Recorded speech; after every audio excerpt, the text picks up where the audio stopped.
Oh my gosh, so excited today. We have a dear friend, Kim Curtis, that's here to talk to us about some really cool things that she's doing. But I wanted to give you a little background first. So I love how I met Kim. My husband actually had invited me to go to a Christian church. The very first people he introduced me to were Kim and her husband. And this chick comes out and she's got tattoos.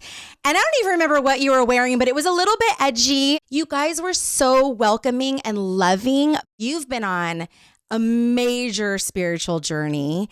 And actually, you know, you and I, like I said, when we first met, we went out, we drank, we had some partying times together. And now you've actually been sober for a period of time. And I want to get into that. I want to get into the work that you're doing now.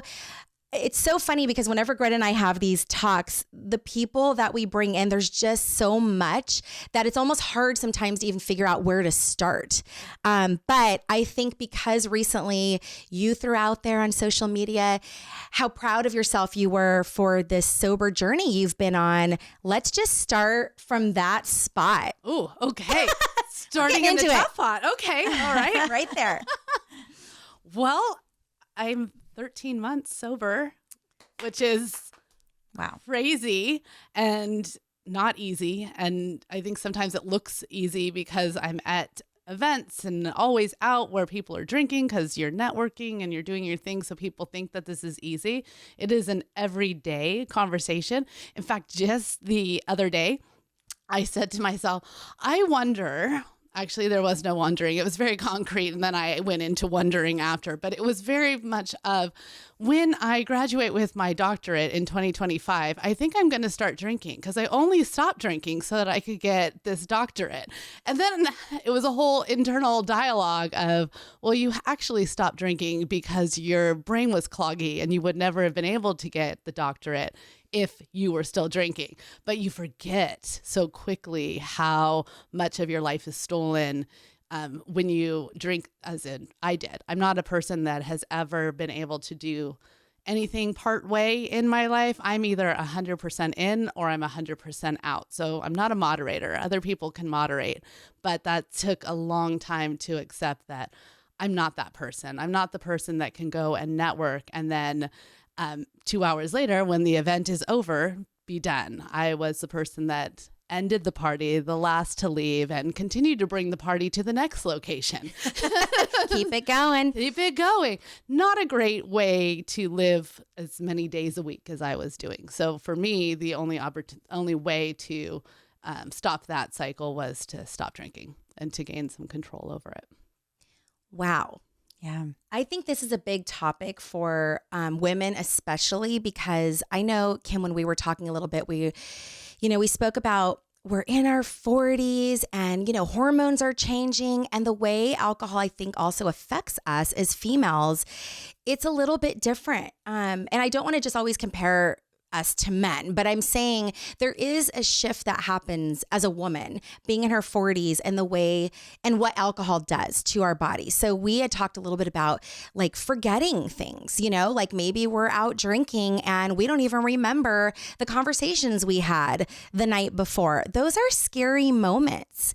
And it feels like we're only in the 40s. I mean, I know I'm closer to 50 than both of you, but it's still I felt that shift coming on. And I'm just wondering, like, can you speak to that a little bit about just like maybe those transitions or things that you felt that were like, wait, this is a little different than maybe being in your 30s or, younger. Yeah. And I agree. Part of that was just aging and the body doing different things and metabolizing differently. But then there's also this impact of having a trauma that happened within my family, which shifted what happened when Kim drank and how I showed the world, right? We have to kind of put our traumas to the side in order to go to work and take care of your family and just show up. And that kind of goes to the back. And you think that you've moved through your trauma history or you've kind of accepted what has happened. And then when I would drink, that all would come to the surface. So then I would black out and people would get to see a side that I had been trying to hide, but I would have no memory of that when I would come to the next day. Yeah. And they would know my trauma, which made me feel very, very exposed. But on the other side, I would know their trauma, supposedly, but I would have no recollection of their deep, deep wounds that they had shared with me. And that is not okay as a human or as a therapist to not remember that you helped kind of hold somebody's really intense moments in their life in a moment. And it's possible that they didn't remember that either, but you don't know to even ask. So it was just very disheartening for me as time was going on. And I was just really embarrassed for myself and for those people that I was around and how I was being presented. And I'm running a nonprofit. I can't be behaving in that sort of way. Would you call that trauma bonding? Is that sort of the definition of it? But I would think I was trauma bonding if I could remember it. If you could remember it. Yes. So it's possible that they thought we were trauma bonding. If they even remembered it. So we would have, there would be times where Daniel would tell me, oh, they told you like the deepest story and you guys cried together. And I'm like, what? No memory. Can you tell me a little bit about what, see if that triggers anything? But yeah, that's a scary place to be actually for a number of reasons. But I think it's also fascinating because you are a therapist. If, I guess when you're not remembering, you're just not remembering. So at that moment in time, it doesn't matter. But then later, the part where we replay or we find out bits and pieces of information and how do we deal with that at that time, which is almost creating even more trauma for ourselves. You know what I mean? Like we had our big traumas and then we're connecting with people that we're not remembering, but on those traumas. And now we're traumatized by that experience. Well, and that having just happened. Anxiety. Yes. Oh my We've all been there. Right. What did I say? What did I do? Did I overshare? Yes. It's the worst. That Sunday morning when you wake up. Yeah. And you're just like, What was that term? What'd you say? Oh, the boozy blues. The boozy blues. Yeah, I think they go hand in hand. They really do. Yeah. Whoa. Okay. So this is big. And I think, again, like there's this time in our lives around, especially the holidays and then coming into New Year's where everybody starts to self-reflect. Like we have those moments throughout the year, but always around that time is when we go a little bit deeper, right? And we start thinking, are we going to do Sober January? What are we going to do about this? And so I would also imagine there are people thinking like, well, if this was your story and this is what was happening, like, how did you even stop? Did you just wake up and go, okay, I'm just not going to drink? And I know you said it's a daily conversation with yourself, but tell us more about that. Yeah, my daughter got married in September last year, and I got to see a side picture of myself in a phenomenal dress, photo straight on, looking cute, side profile looking real bloated. And then my face was kind of like, it wasn't cute. There wasn't like the really good glow. I just didn't look healthy. And I said, well, 40 is really taking a toll. This damn age thing. Not really feeling this. Let's see what happens if I did Sober October.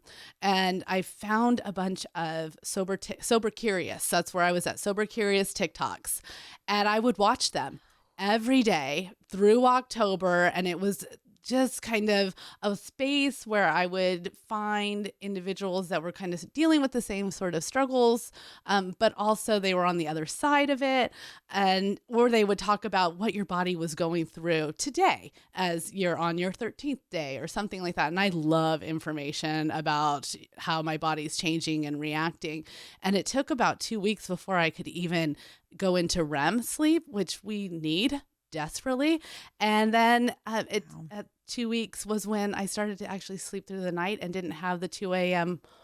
wake up from when your liver is metabolizing. Your liver's processing that. Alcohol, poison. Sleeping all the way through was an amazing moment to have that clarity of what's going on in decision making. I didn't have the anxiety in my body. I didn't feel so negative and depressed. I didn't have that voice going through my head about the choices that I had made the night before and just the negative self-talk that was happening. And so by the end of October, I was like, I think I'm going to just try going till November. And that was when we were going to Cabo. So I said, if you can do Cabo, then we've got a handle on this. So we pushed into going to Cabo for the week. It was the first time. Daniel and I have gone to Cabo every year since we were about our third year. So probably 15 years. That was the first sunrise I had ever seen because I was usually waking up from a good tequila night. And so sunrise in Cabo was amazing. And my sister-in-law actually messaged me, hey, I've never seen a sunrise photo from you. Oh, you must be doing pretty good down there. And I said, great to have that support. Yes.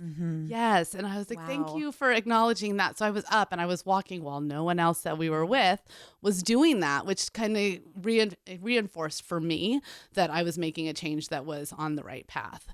And so I was able to do Cabo and watch people not do Cabo. So what were you doing while everybody else was doing Cabo and having their shots and partying it up? Like, what was Kim doing? I was still there. And, okay. and I'm like, I'm not going to not be in the spaces. But what I was dealing was learning how to be in those environments because they're crazy overstimulating. And what I noticed about myself is that when I was drinking, I could tunnel vision and I could be in that space and I wouldn't know, it was white noise behind me and it was all about the moment and who I was with. And then sober Kim might have a little ADD. And I was like, this is a lot. The boom of the music, the crowds of the people. Have you seen that person over there? And I was mentally exhausted. So I would still wake up almost with a hangover from the noise that I was in that space. I also think that I was drinking so much club soda that I was losing sodium from my body. So I was like, it feels like a phantom hangover. And then I was like, we need to research as to what this is and how we're going to be in these spaces and work through your mental health around this. Because really my first drink was when I was 13. So I have not had, other than when I was pregnant, these moments of being in these environments, sober. So I had to really learn how to do it. Raw and everything's exposed. There's no like protective shield that alcohol kind of gives you. Mm-hmm. And also, as you were telling the story about Cabo, it got me thinking how other people reacted to, I wanted to know like how they reacted to you saying, I'm not going to drink in Cabo. Because I think, unfortunately, as your friend, I'd probably be like, what the fuck? What the fuck? You're not going to drink with us in Cabo? Yeah, like, come on, bitch. We're all doing this together. That is exactly the response. It'd be really hard to stand your ground. Yeah, but my not drinking does not mean that you can't drink. And that was the thing is people wanted me to reinforce that they could drink. And I was like this person in their face, kind of that negative space for them. And I was overcompensating. It turned out that I am definitely an alcohol pusher as I was trying to normalize it for people. I'm like, it's 10 a.m., bitch. Why aren't you drinking? And they're like, whoa. And I'm like, you're just going to have one shot? And they're like, okay. I mean, on the flip side, you could be super judgy. And what do you do? Like, that's probably, the best bet in that situation. What are you going to do? Except they're sloshed out and they can look at me and blame me for it. Wouldn't have done this if it wasn't for you. And I'm like, You're responsible for your own choices. Right? You're grown. Yeah. Wow. But at the end of the day, we all don't really want to see that, myself included, that alcohol is a toxin. It is poison. And it's been so normalized. And I find myself watching those Sober Curious videos too. And like thinking, what would that be like? And, I'm just at that little starting phase. I don't know if I'll ever go all the way. But even when I think about it, I'm like, I'm not going to drink at all this week. And then something comes up and it's social. And you got people kind of pushing it. Well, you're not going to get anything. I mean, it's crazy how when you even think you're going to try to not, how in your face it becomes. And you realize it is so ingrained in our society. It is a very difficult thing that you've been able to accomplish. Like, I just commend you for it. Thank you. Thank you. One of the tips that my sister-in-law, who is sober, and she's been through the family trauma with me, and really, I think it probably was closer for her than it was for me, but still hit us all. So she's been sober, and she told me, it's about the vessel. When you go places and you're at an event and everyone has a wine glass, your beverage should be in a wine glass, not in a water bottle. You can't hold a water bottle while everybody's holding that. If they're having beer, you need a pint glass, not a solo cup. And so that's how I've kind of functioned is I'll bring the drink with me, but I will put it in the same vessel as everyone else. And sometimes that red wine looks really good. So I'm going to need you to put some cranberry juice on top of my club soda. And I'm just going to kind of grip this bad boy for the whole night. And that's the only way that I can say that I have been able to do it. I've tried it with the plastic water bottle. It's not the same feeling. No, it's not elevated. Not. No. And I think that's a super important point because when people do go to events, there is that feeling of I'm missing out. And I know for me, specifically is that glass does make a huge difference. It's like a ritual. It's like, oh, I've got this. It's my prop. This is how I make my way around. I'm sipping. There's this feeling that, you are participating. You are included in everything that's going on. But in the mind, this is so mental. Like this is so mental. And I love that you're a therapist because even the research that you did with understanding what's happening with the body and all of that, there's something mentally that's happening with you that is able to allow you to go into that space and shift, and not succumb into all of that. And I think those are the parts where people I would say it gets really hard where they think I just can't participate at all. Like if I'm going to be sober, I just can't show up. But it's like, these are such great tips to go, no, you can, but try it with this. See what happens. I mean, Greta just took a sip of tea a second ago. If I put that tea though in, a totally different kind of cup, that is going to change the experience for you. I was just going to say, you brought up the word ritual. And as I was sipping the tea, I thought about how much I adore my coffee in the morning. And I mean, really, I prefer coffee over anything else, but really any kind of hot liquid and the steam coming up your face. And it is such a ritual. And we do that with alcohol too. And my sister-in-law was great one time. It really isn't even about so much what's in the glass. And sometimes even when I am drinking, wine tasting, whatever it may be, she had me put water in my wine glass. And then it got me to drink water in between the wine tastings or whatever. And I realized, gosh, I was just thirsty. I didn't even want the wine. Right. And I wouldn't have drank the water out of the plastic cup, the Dixie cup they had at the winery. But for some reason, in that wine glass, I was sucking that water down. Yes. And that's what you're speaking about. That's what I'm validating is that there is something on that level that just changes the whole experience. So I love that, how creative you even got where it's like, oh, well, if it's the red wine, give me the cranberry juice, whatever we can do to kind of, psych ourselves out, and the water in between. I mean, even if you're not choosing to go completely sober, I think there's a lot you can even take from this conversation about how you can, how you can change, things up a little bit. So I love that you're sharing all that. Thank you. Thank you. And I will say, I feel like it's gotten, for me personally, more out of hand as I've gotten older. I think when I was younger, I would hear my mom's voice in my head going, you better mix in a water. You've had 2 drinks, got to have a water, and then you can drink another drink. And as I've gotten older, it's kind of like those things have just gone out the window. And the hangovers are brutal in your 40s. They're not, I can have like 3 glasses of wine and feel horrible the next day.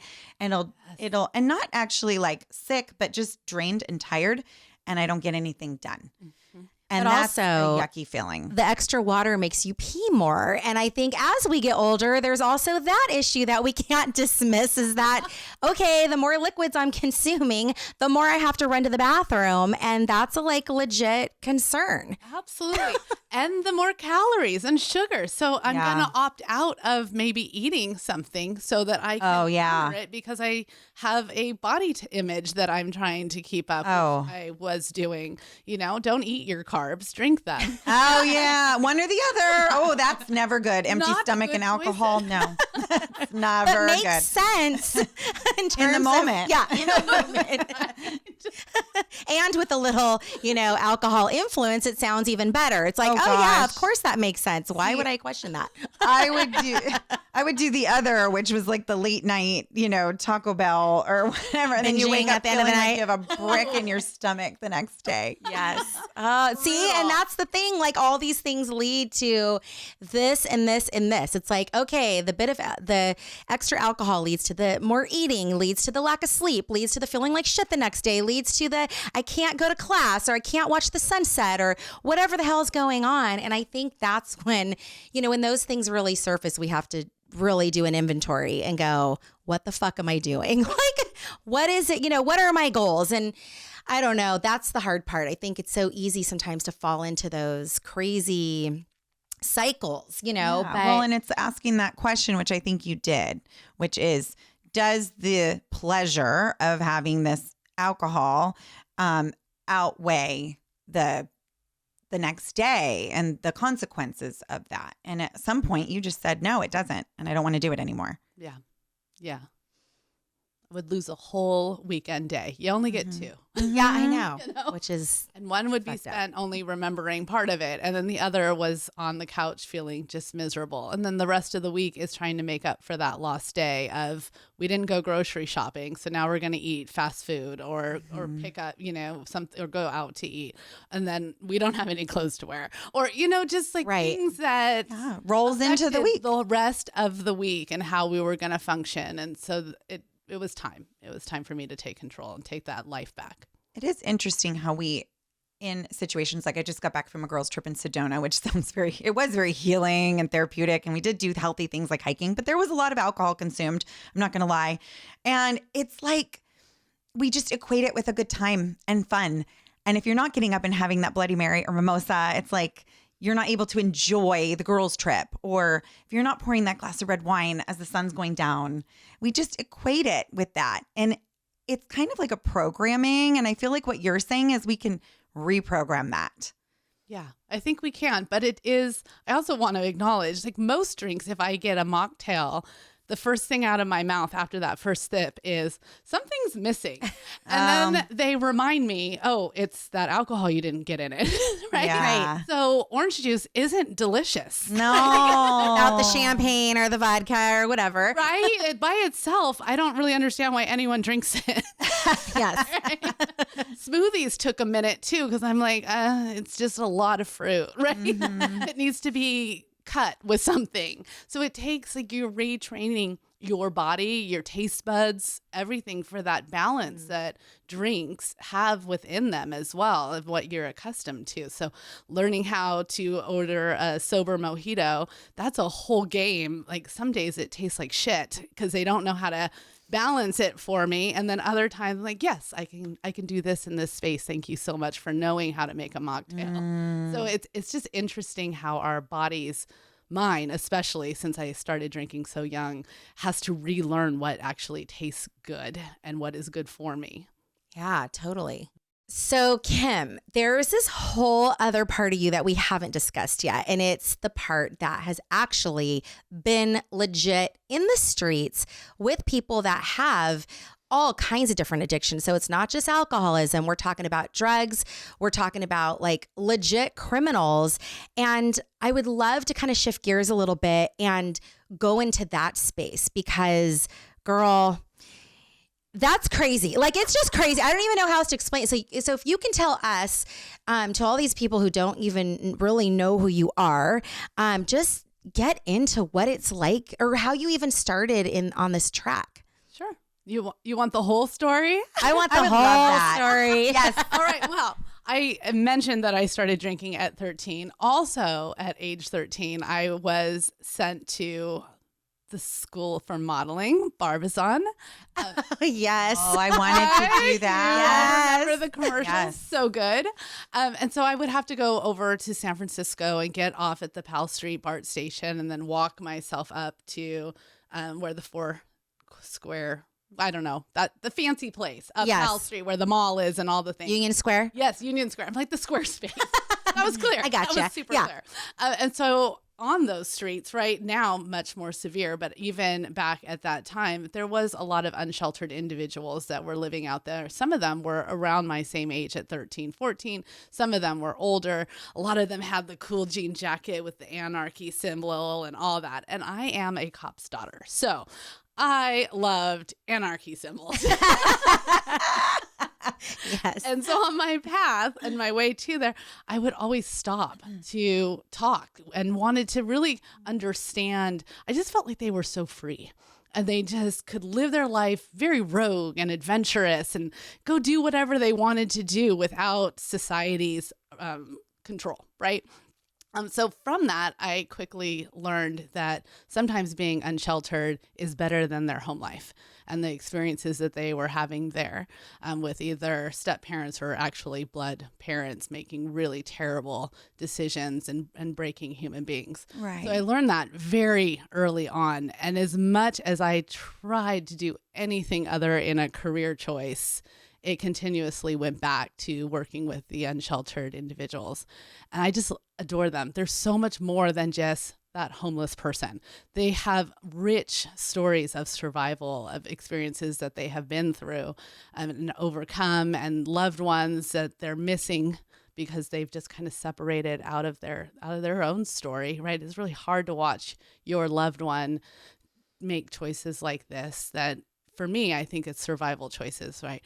And I'll say it about myself as well, that when we choose to use a substance that alters our mind, we're doing it because there's a benefit of some sort to ourselves. Like we're either numb or we're escaping or we're keeping our mind super busy so that we don't have to think about what's going on or what things that we need to help coping with.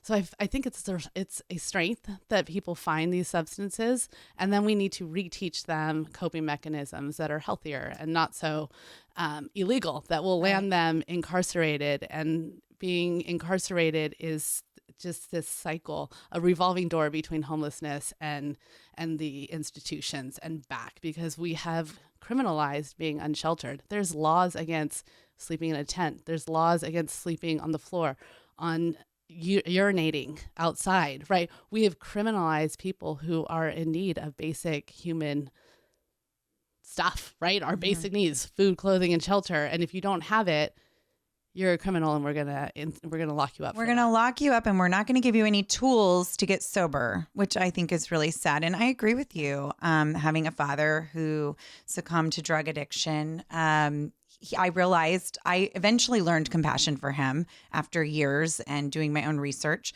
That he was hurting. He had a horrible childhood, and he was basically self-medicating, and continued to do so into his adult life, and then eventually passed away.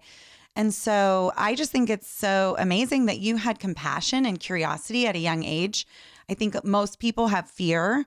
And I mean, I remember being told as a little girl in San Francisco for the first time, don't look at them, step over them. I wanted to give them my money that I had in my purse, and no, keep walking was what I was told. And so, I carried that with me for a long time. And it's so compassionate and beautiful that you just innately knew that you wanted to help these people. Yeah. They're kind of my heart. They are. It's your calling. It's definitely my happy place is just sitting with folks and hearing their stories, and then just being able to hold it for them in that safe space. I just love it. Mm-hmm. Well, you said the word safe, and I guess that's what always sticks in my mind is like, there is mental illness a lot of times wrapped up into addiction, and some of the people that are on the street are not of sound mind and are not rational. And that's the part that I get really nervous about is, where is that line where this conversation is a safe and healthy one versus like, oh my God, are you going to rob me? Or like, I don't know. That's where my mind goes. And part of it too is I think also, you know, places were raised as well. You know, like I was raised in an area where it could be dangerous, you know, like it was next to a BART station and there was a lot of crime that would happen. And so, you know, what triggers in me was never to just go and have this conversation or give my purse up. Honestly, it was more of, I'm going to get my fucking ass robbed or maybe killed or raped or who knows what the hell. I got to get out, you know, I got to get out of here, this environment. So I do think it's interesting. And this is, I think, what fascinates me about the work that you've done in the streets is like, how do you do that without really having, I don't know, or like, do you know martial arts or something? Like, what are you equipped with to go in there and just do this work? I am equipped with what I think is stupidity. Like, like I have my ignorance is bliss. Right? Ignorance is bliss. I just grew up with this.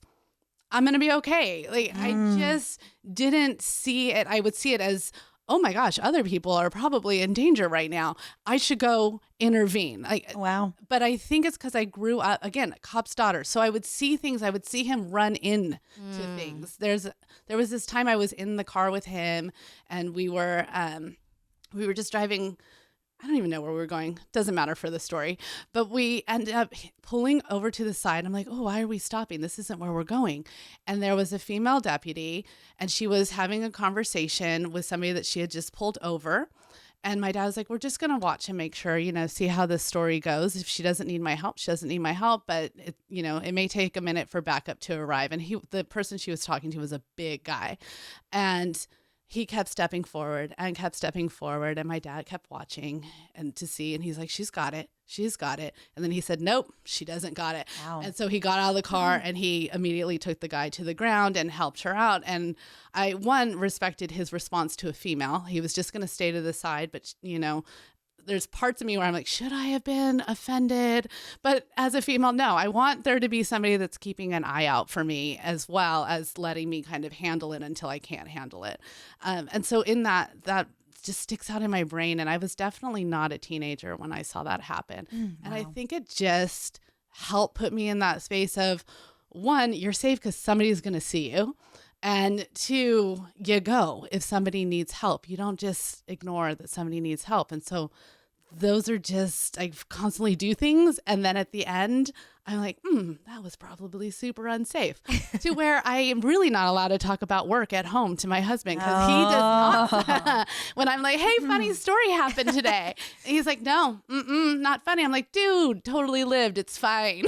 I'm here to tell it. I'm here to share it. Why aren't you finding this funny? And he's, nope. But that is a very interesting perspective, though, that you just shared, which kind of blew my mind a little bit. I mean, what you saw was a go in and help constantly and trusting that, yes, there are people that are going to have your back somehow. So that was already just ingrained in you from what you saw, what was modeled to you, Yeah, and it was so instinctual of him. I think he was aware that if he went even a little bit sooner, he could have escalated a situation in a direction that it wasn't necessarily going to go in, but then saw that it was going that way and then had to act. I just think that's fascinating. I love that we have people in our community that are out there doing that kind of work.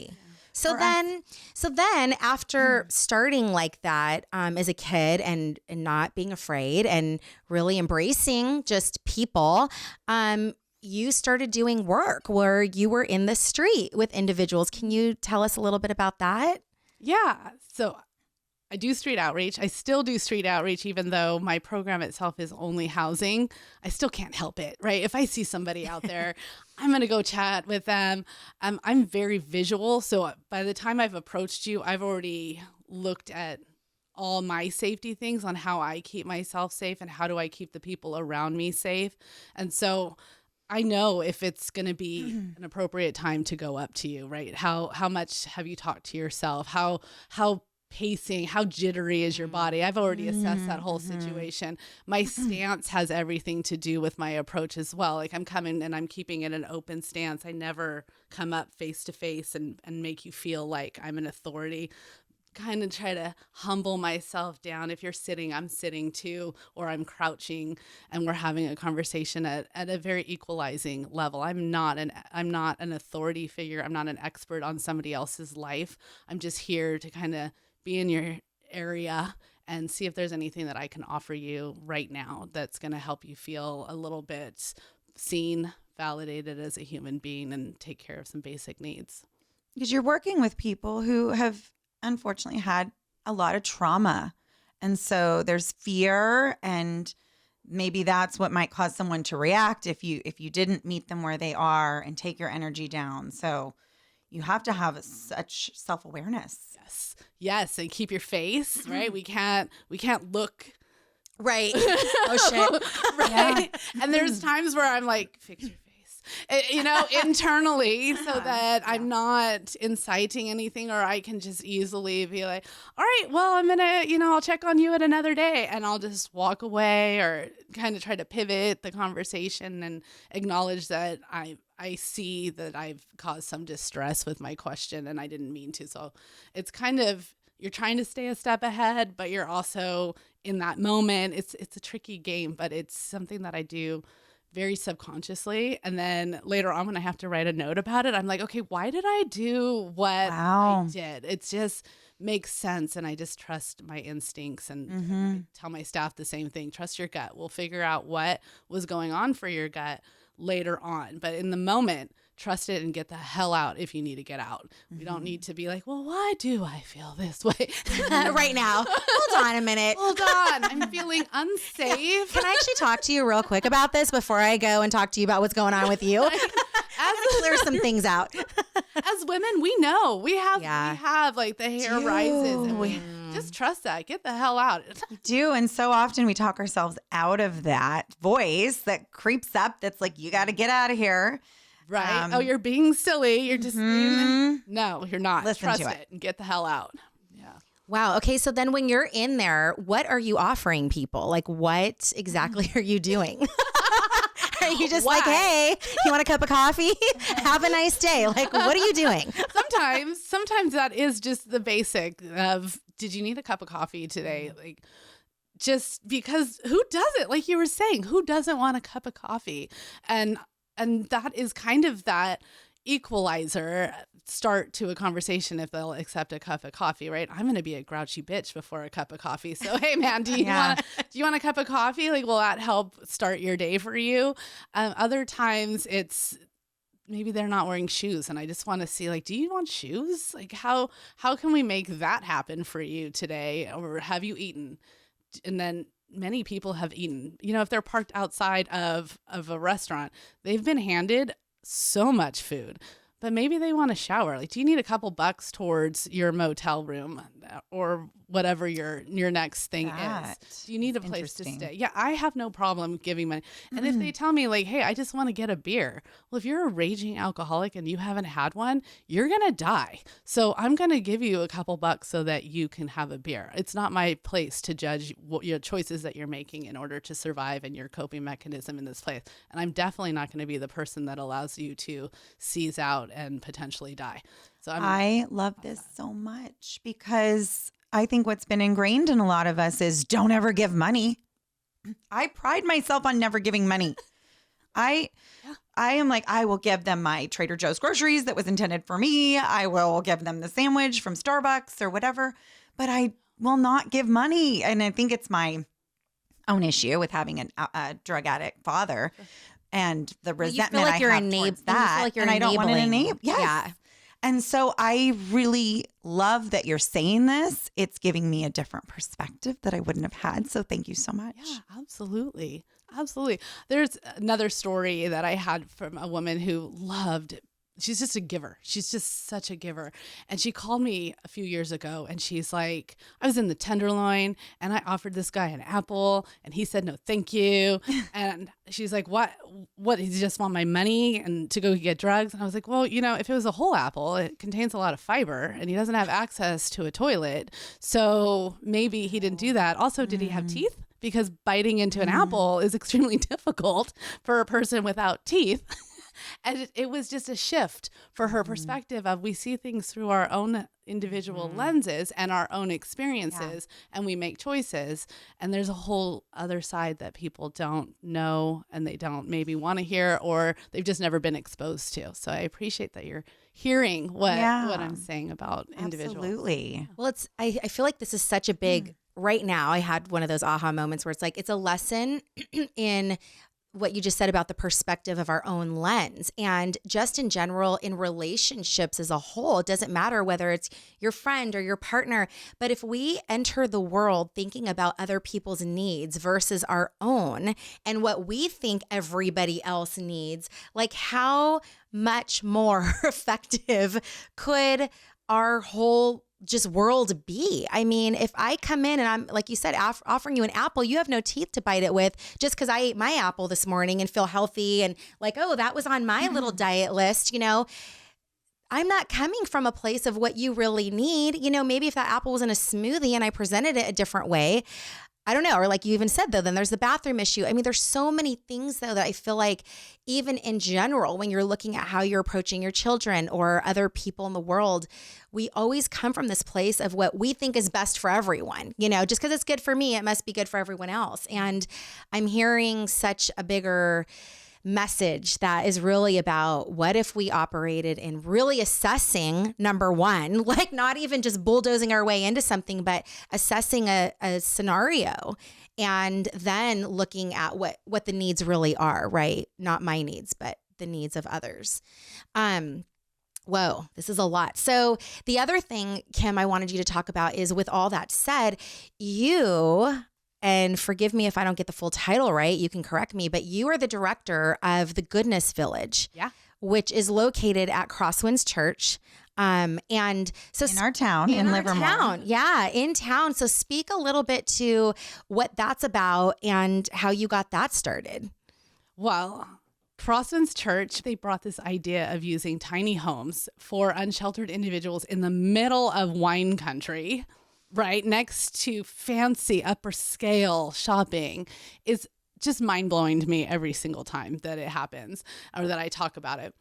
But we currently have 28 tiny homes, and we use them for our formerly chronically homeless, which are our high-level need individuals. They've been through incarceration, they're high emergency users. They have to be diagnosed with either a chronic physical disability or a chronic mental health disability or addiction.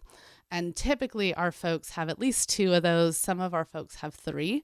And so they need to have 24-hour wraparound supportive services in order to maintain their housing. And so they wouldn't do maybe so well with retaining housing if we put them into an apartment or a shared kind of room and board environment, because they have been unsheltered for a significant amount of time. They have some major trust issues, and they just need that extra support around them. So we've been open since 2021. 64% of our folks are still with us that joined us originally, which is huge with that population, because they typically, I hate the word fail. Our system was not created transition. For individuals they go through a lot of transitions. They do, yeah. And there's not a lot of housing. I was just writing a paper. The United States has a deficit of 7 million homes right now. That is ridiculous. And we have a problem, right? So we're bringing people in to shelters or 18-month programs, but there's nowhere for them to go. And so they return to the streets, and then they're told that they failed because they didn't secure housing. There's no housing for them to have secured. So they didn't fail, and telling people that they're failures over and over again really affects them for their next opportunity. So for the first part of moving in with us, we are working on repairing relationships with nonprofits. That's our basic work in the very beginning, of regaining their trust and showing up for them in a way that other people haven't. And then allowing them to rest and eat and stabilize before we go into goal planning, which is also different. Usually you enter a program and we need to talk that very day. What are your goals? You don't know your goals. You've been in survival mode forever. You haven't slept. Your goal is to sleep and eat. Sometimes they tell me, my goal is to die here. And I'm like, well, I think we can get a little more creative with that. I mean, love it. But we're going to write that as your goal is to retain housing here. And then when you've slept, ate, and feel like you can trust me a little bit more, we'll explore further as to what does that actually look like. And also, if you do want to die here, what does that look like? Like, who's going to be here with you? So are we talking about family reunification? Are we talking about maybe finding a loved one for the time that you're here? Like, how do you want to live before you die? And also, when you do die, what do you want your memorial to look like? And how do we create that? Because you do have ownership over something. And when we start having those conversations, we kind of put them back into their own body. Yeah. I was just thinking as you were saying this, if you've been living on the streets for years, you're not having those reflective thoughts. And so to just be in a safe space and have someone kind of asking you those type of questions opens up a whole new way of thinking for them. They haven't been able to experience. They've just been trying to get to their next meal or their next, fix. And so they wouldn't be thinking like that. No. So we're trying really to give them back control, right? And once you have control, kind of the reason I stopped drinking is to get my own control back so that you can go into your next leg of your life in a different sort of way. So we're intentional. Yeah. Because other nonprofits, I think, and definitely other housing programs, they're coming in as, I'm the best expert. I'm in control. Let me tell you what you're going to do now. And so everything that they've been through has been stripping them of their identity for years. And we're trying to put it back into them so that they make the choices. Wow. I'm sure you get some backlash from people Of course.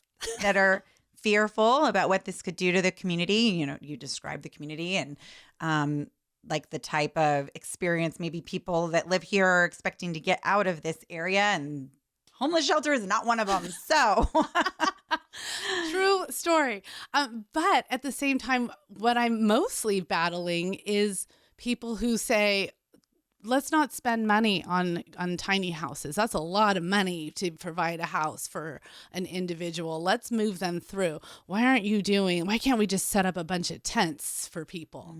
And then we can build a fence around that and we can make that your program. And I'm like, whoa, that's definitely not the plan. No, not sanitary. Right. It causes a whole lot of other problems. Not a campsite. No, we're not that. We're about dignified housing. And so mostly I'm battling that. And also the our society really values production and work and the idea of, so you gave them 4 walls. So when are they going to be working and then go pay for basic market rent and make room for the next person?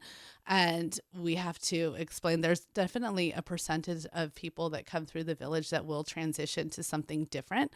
Are they ever going to pay $2,500 for a studio apartment?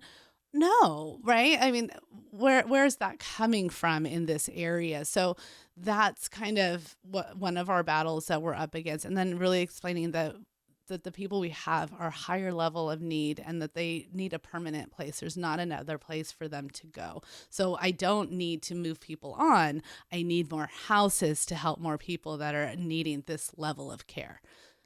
And you have some pretty strict guidelines with the people that you help too. I mean, it's not just any and everybody can come in and move in and live there. There's rules that are enforced and kind of when you were explaining it to us before, it sounded almost like a parental, but in a loving way. Yeah, that's very true. We're very, very low barrier and really high support. So when we brought folks in, we knew that they were going to have some problems, maybe agreeing with the rules or maybe participating in the rules, right? I can tell you, yeah, I love all these rules and I might still love them while I struggle to adhere to them.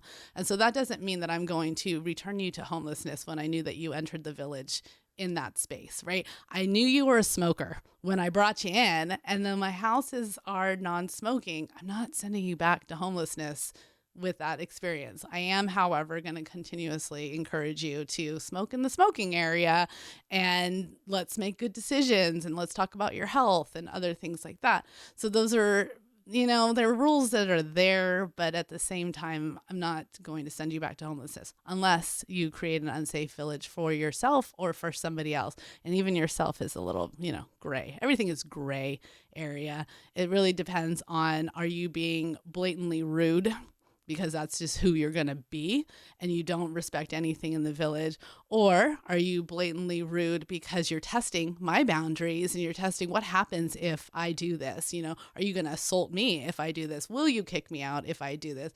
Will you love all my crummy critters and give me space to work on these? So we're kind of looking at how do people respond when we do address that they've done a rule break, and do they want to continue to fight to be here, or are they going to give us the middle finger and roll on out?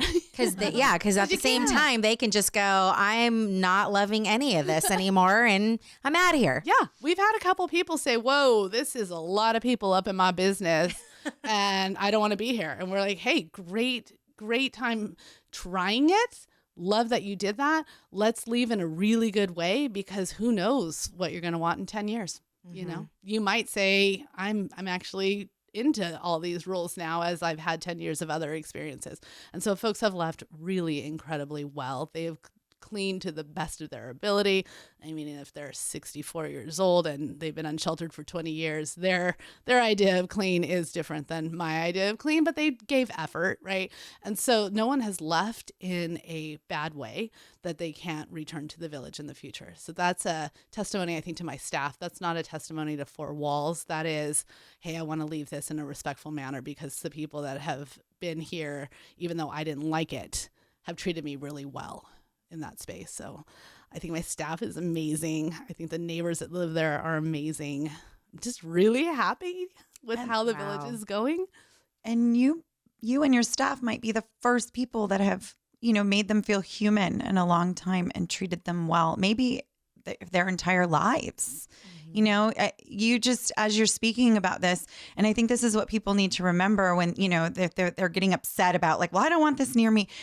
Like, these people used to be children that maybe were molested, and their home, like you were saying, was not a safe place to be, or they were beaten or verbally abused, who knows what, or just neglected, had no love, had nobody looking out for them. And there's a lot of reasons why people turn to drugs or, mental health illness. It's just, I love hearing you speak on this because you continue to remind me to just have compassion and remember that we're all humans on this earth experience. And it's like, how can we show up for fellow humans? And you're really showing the fuck up, girl. You really are. Thank you. Oh, so we're running out of time, my friends. But yes, I just think, Kim, like coming from the background, I mean, even thinking about how you grew up with a cop father, and then just the compassion that you've always had in your heart and this desire to help human beings on the planet. I just think it's so incredible what you're doing. And I'm so blessed to have you sit in this space today and share this with us. And I think if people want to know more about what it is that you're doing, is there a way to kind of get in touch with you or the organization, or, because there might be people listening to this that go, how can I help? Like, what? Because I'm even sitting here and I was a little bit resistant to this whole project. I'm going to be honest. But now that I know more about it and I'm hearing it firsthand from you, I'm also hearing what we talked about with, the institutional system and how that doesn't work. And so